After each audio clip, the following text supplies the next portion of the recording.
1 o'clock is from Xiaolong from Alibaba and Spark. Let's give them a big DEF CON welcome. Come on. Louder. I don't hear you.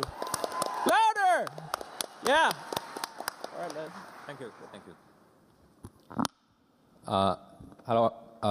Okay. Hello, everyone. I'm Xiaolong Bai from Alibaba.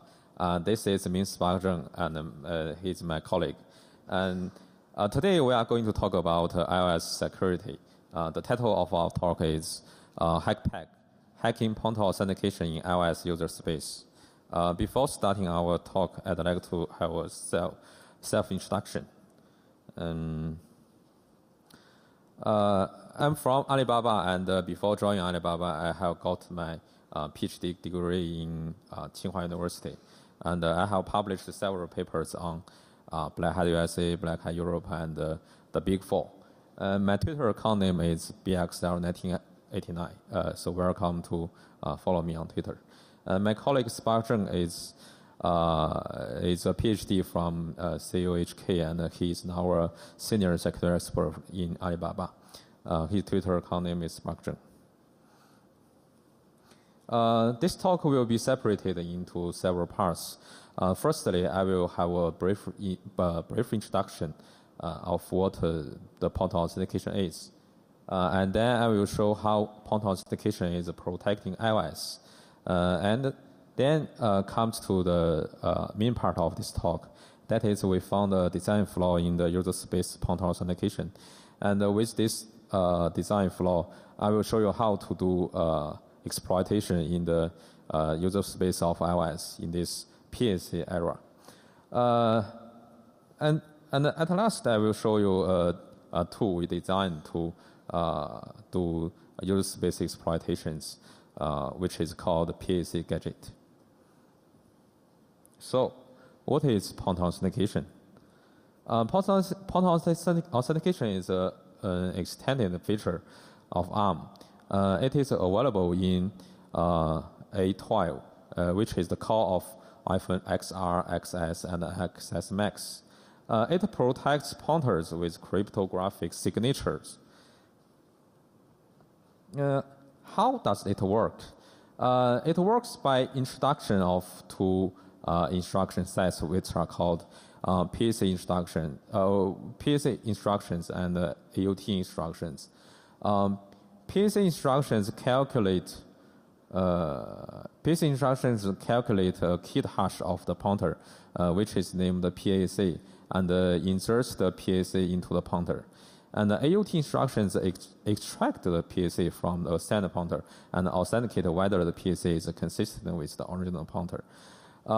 You can see from the figure that when a PAC instruction is executed on a pointer value, the PAC value will be inserted into the pointer, like the red one. In PAC and AUT instructions, there are two main factors. They are called keys and contexts. The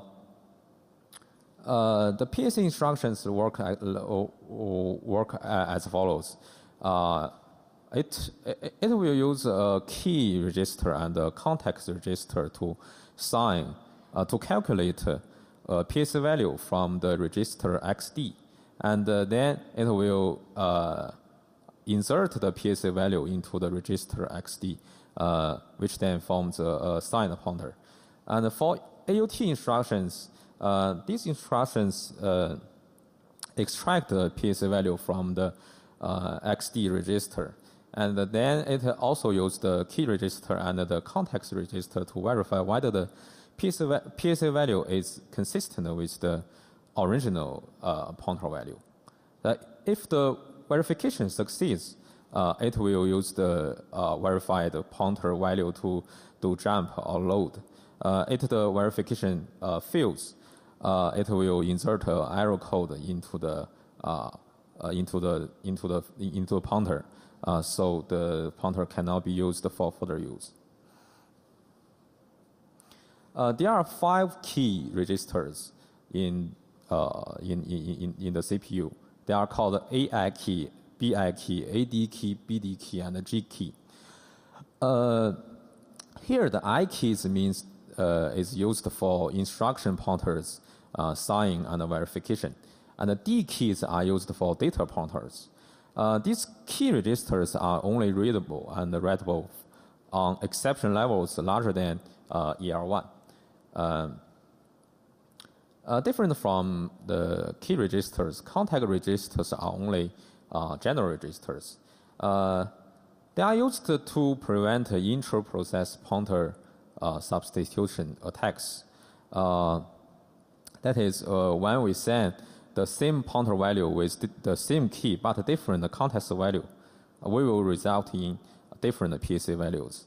As a result, for example, a pointer signed with context A would fail verification with context B, even in the same process.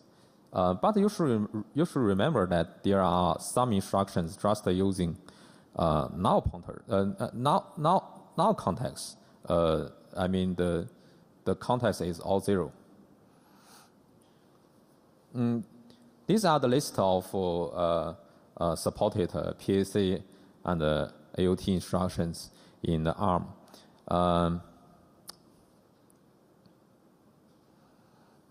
So we know what we have a brief understanding of the pointer authentication. So how pointer authentication is protecting iOS? Let's answer this question. Pointer authentication reduces the threat of memory corruption by preventing code reuse attacks. What is memory corruption vulnerabilities? It is one of the most frequently exploited vulnerabilities in iOS user space services and the kernel. Typical memory corruption vulnerabilities include user-free and buffer overflow. And when we have memory corruption vulnerabilities, we always use the code reuse attacks to exploit these vulnerabilities. Code reuse attacks always utilize the gadgets that are already present in the program or in shared libraries to do malicious things. Typical code reuse attacks include a return-oriented programming, which is also called ROP, and a jump-oriented programming, which is called JOP. The difference between ROP and JOP is that in ROP, gadgets always end with write instructions. And for JOP, gadgets are often ended with the BRR and BR. They are jump instructions. A sample buffer overflow is like this. From this code, we can see that in the overflow function, there is a mem copy function called. But the mem copy function does not, before the mem copy function called, this function does not check whether the buffer size is lower than 0x 4000.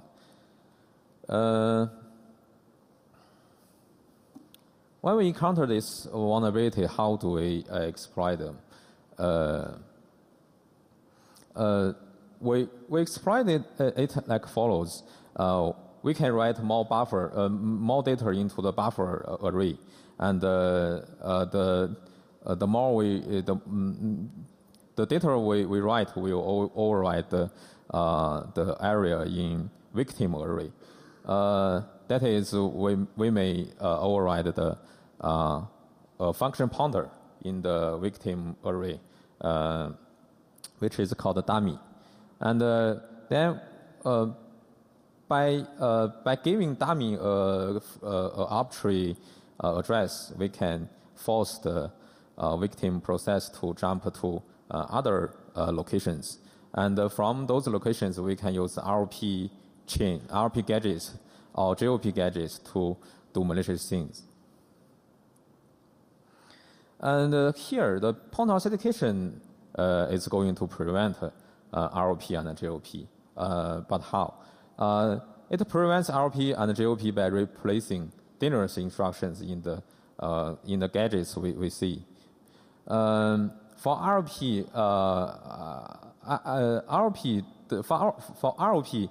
pointer authentication replaces the write addresses with write instructions with write AB instruction. Write AB instruction ensures that the return addresses was correctly signed. So the signed return addresses will be protected by the key and the context. And for JOP, BRR and BR is now replaced by BRAA and BRAA. These instructions ensure that the function pointers we are going to use to jump was correctly signed. So now the signed pointer, function pointers is protected by the key and the context. So now the instruction, by replacing this write and BR instructions, we can prevent ROP and JOP. Even if the PSA, even if in victim processes the PSA is hijacked, there is no way to launch further attacks because the attacker cannot fake the signed pointers that can be correctly verified. iOS has already deployed the pointer authentication protection in user space daemons and in the kernel.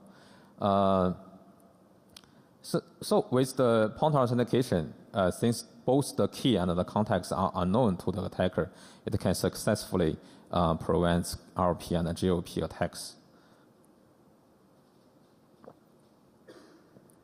Sorry. So for now, when we talk about iOS attacks and jailbreaks, we know that the iOS attacks and jailbreaks has come into the PSA era. In previous jailbreaks, ROP and JOP was the first step to exploit user space daemons and the kernel. But now, ROP and JOP attacks are prevented by pointer authentications. Instruction pointers are now sent everywhere. So what can we do now? This talk will only focus on pointer authentication in the user space. This means when we talk about a user space attack scenario, we mean that the attacker is a local application on the same device with the target system service daemons. And for security analysis on kernel pointer authentication, please refer to Brandon's blog. So we know that the pointer authentication should be very strong, but for now, we have found some weak points in the pointer authentication in user space. The foundation of a successful pointer authentication protection should be that the attacker cannot fake signed pointers that can be correctly verified by the target process. This is based on two basic knowledge is that we know that the sign key is unique for different processes, and the context is also very private in different processes. So without knowing the sign key and the context, the attacker cannot create correctly signed pointers. But if the sign key and the context are identical in two different processes, an inter-process pointer substitution attack would be possible, and the pointer authentication protection will fail. So here comes the question: is iOS correctly protecting sign key and the context? What if it fails to successfully protect us? So let's do some experiments. Our experiments is set up as follows. We developed two programs called Program A and Program B. They are developed by different developer accounts. And we send a pointer in progress A and verify it in progress B with all the four keys, with all the keys and the two contexts. The two contexts are zero context or 0x1234. So what is this experiment for? We want to check whether the pointers sent in program A can be correctly verified in program B. If it can be correctly verified, it should indicate that the program A and the program B are using the same key. So if this is true, there is a problem. Let's see. So the experiment results show that the pointers sent by AI key and the AD key are in program A can be correctly verified in program B. So that's very surprising. It seems that iOS is using the same keys in different user space processes. But it is more important to know whether the result is also true for user space system daemons. We did the experiments on our own developed programs, but we should know whether it is true for system daemons. We can answer this question by checking whether a send pointer in a service can be correctly verified in our own program. So how to retrieve a send pointer from a user space daemon or system service? Here we use a denial of service vulnerability on a system service to retrieve a send pointer. The basics here is that when a process encounters a denial of service vulnerability, it would crash. And when it crashes, its register values are included in the crash log, which may contain some send pointers. We retrieve those send pointers from the crash log. We found a null pointer dereference vulnerability in the service logd, and which is in iOS 12.1. This null pointer dereference vulnerability will cause the logd service to crash. And we know logd service is unsandboxed and running as root. So where is this vulnerability? Logd provides an IPC service which is called com.apple.logd. The IPC service is implemented in the source code firehose underscore server.c. And in the source code, we can find that firehose server handle make event is the IPC handler. And from this handler, it calls firehose server demux.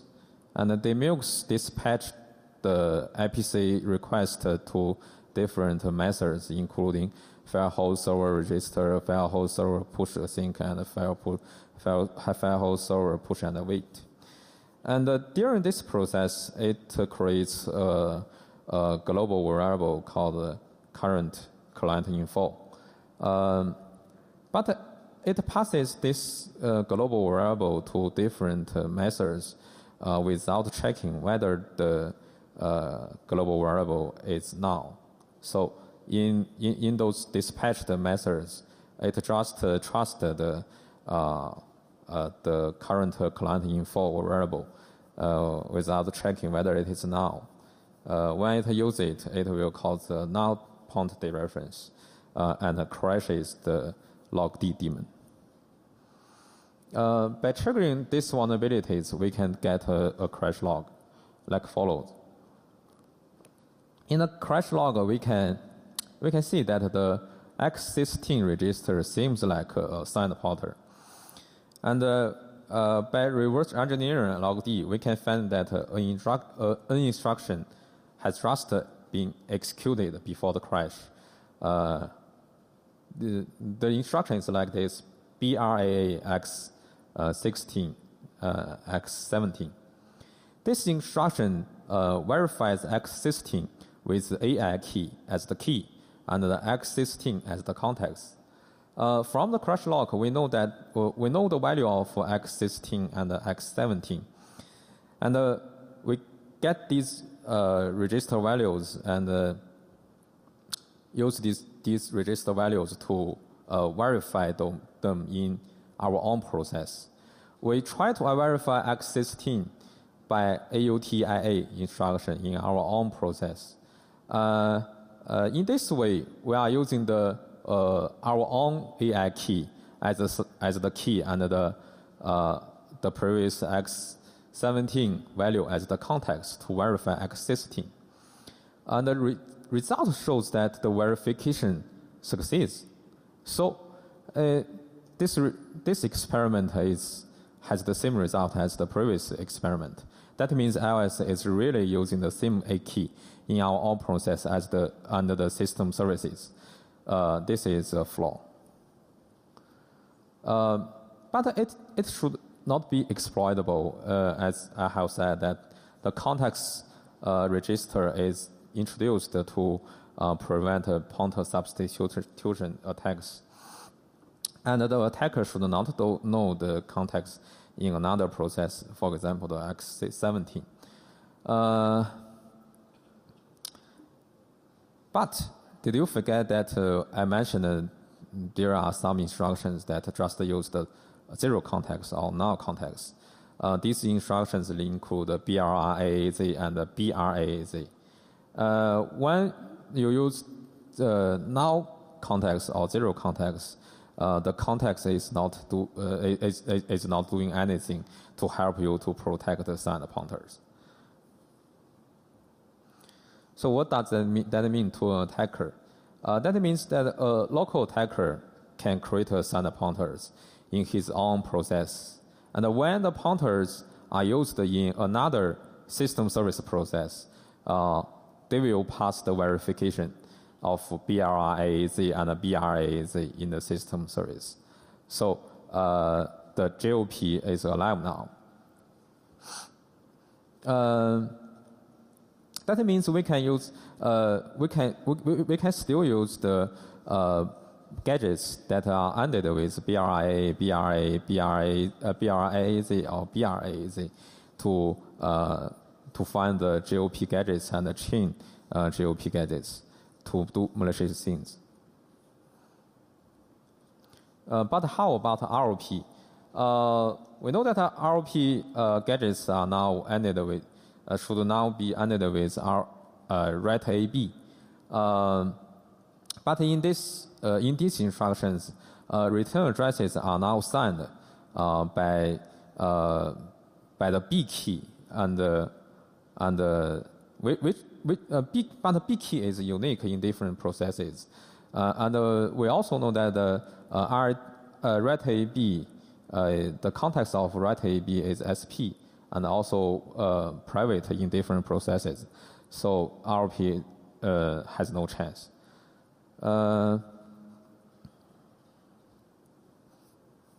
So we know that there is a key management problem in iOS user space, which is this.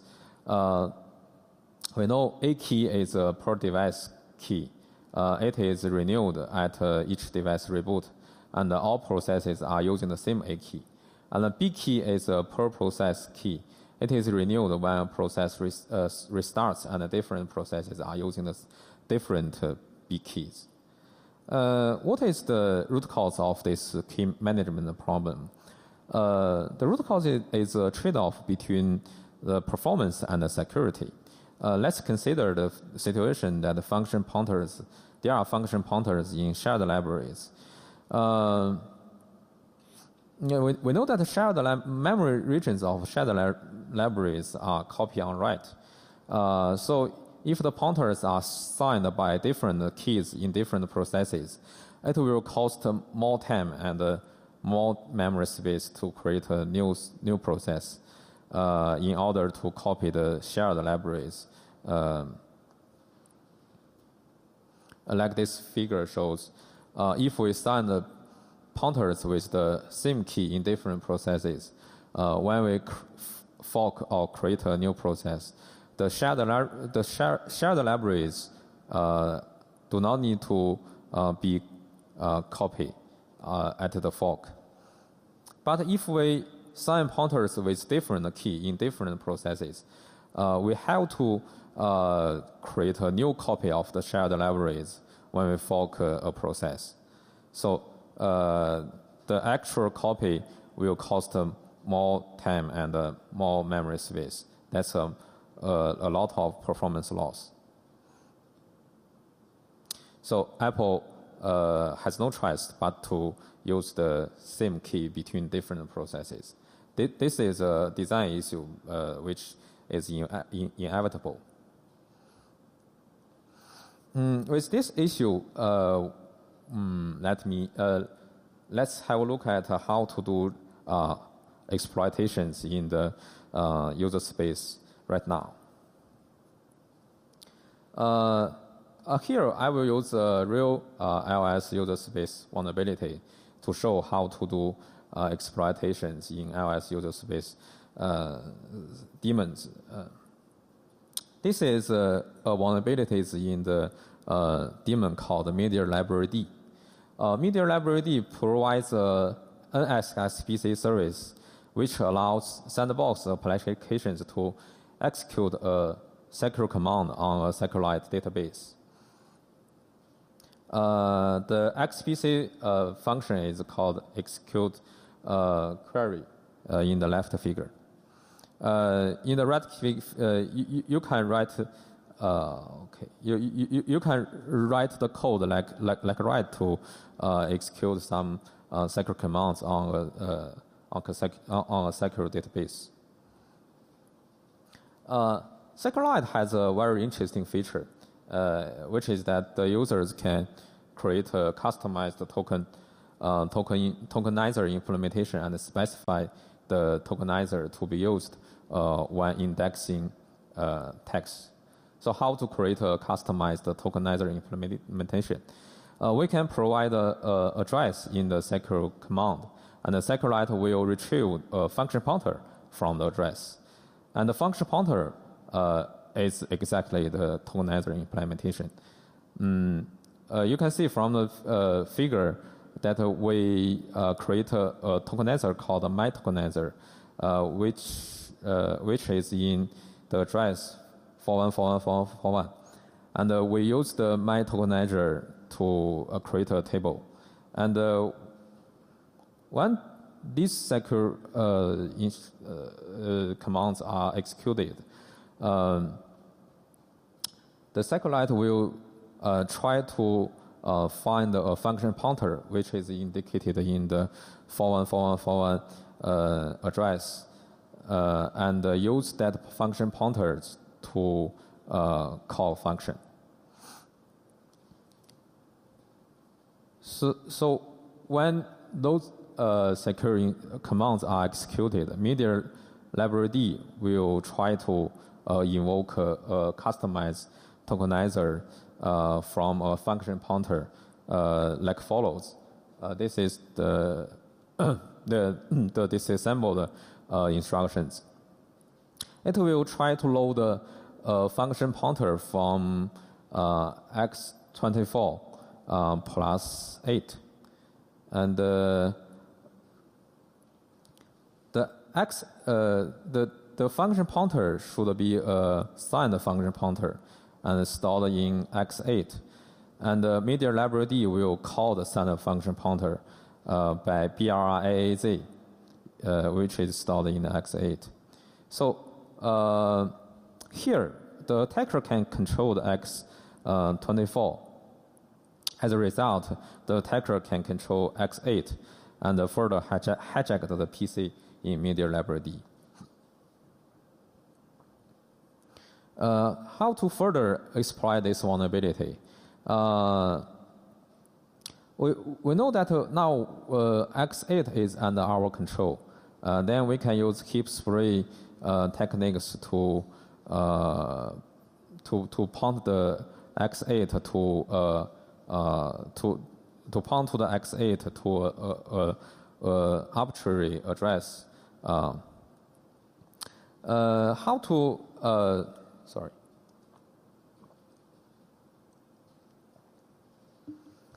Here we know that X8 is a signed pointer, and we created the signed pointer in our all process and put the signed pointer in the heap spree payload. And then when we hijack the PC through the X8, the X8 will go through the signed pointers we set in the heap spree payload. And then from the signed pointers, we can do JOP. We can use many JOP gadgets to do malicious things. As an example, I will show you how to print a message in the media library service. We use a JOP gadget to call nslog. The first thing we need to do is to find a JOP gadget to call the nslog. We found a gadget in the SQLite develop. This gadget sets x0 and also retrieve a function pointer from the x24. So we can now control x24, x8, x0, and we can call nslog from the x8, and we set the x0 to be an S string structure. So now we can print a log in the media library D. That is a more detailed graph of what I have talked.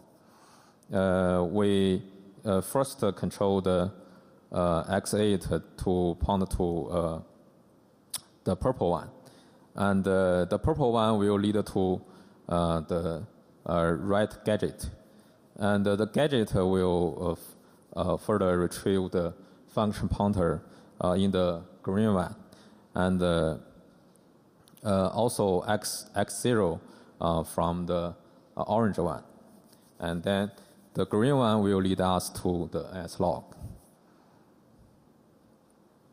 So we can successfully make a JOP exploit in the media library D. And from the log, we can see that the media library D is now controlled by us and print a message like this: "Hello, you are exploited." Next, I will show that in order to do JOP attacks in the PS era, we have developed a new tool which is called the PAC-gadget. Why we want to build this tool? We build this tool because that manually looking for JOP gadgets is very tedious. So this tool will be used to automatically find JOP gadgets in binaries protected by point authentication. And we develop a PAC-gadget as a IDEA Pro plugin. The basic workflow of PAC-gadget is like follows. We first find the BRAA, BRAAZ, and BRAAZ instructions in the binaries, and then we get and record a new instruction in the backwards order, and we check whether the instruction will affect the control. If it is true, we go to the final. If it's not true, we go to the second, and we get a new instruction in the backwards order. So in this way, we can get a field code sequence which is ended with those BRA or instructions, and this code sequence can be used in our JOP gadget. And also, PAC gadget will further examine each instruction in the gadget, in the code sequence we have found. It will check whether the branch target, where the branch target is from, and what its registers can be influenced in this code sequence. It will also generate a short description of what registers have been you can control in this code sequence. There is a special kind of JOP gadget which is called dispatcher gadget. Dispatcher gadget repeatedly invoke other gadgets or call functions in a while loop. The feature of dispatch gadget is that the loop body will load a function pointer from the address, which is indicated by a base register plus an offset. This offset is updated by a loop counter. With the help of PAC-gadget, we automatically find such a dispatcher gadget in libc++.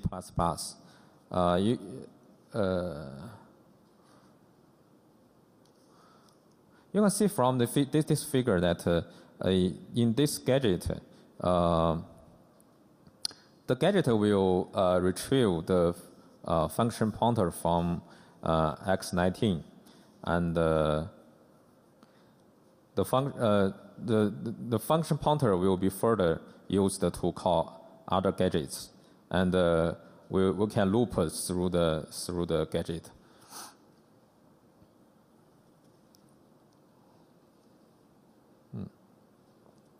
So now with the dispatcher gadget, we can do arbitrary code execution in user space system daemons.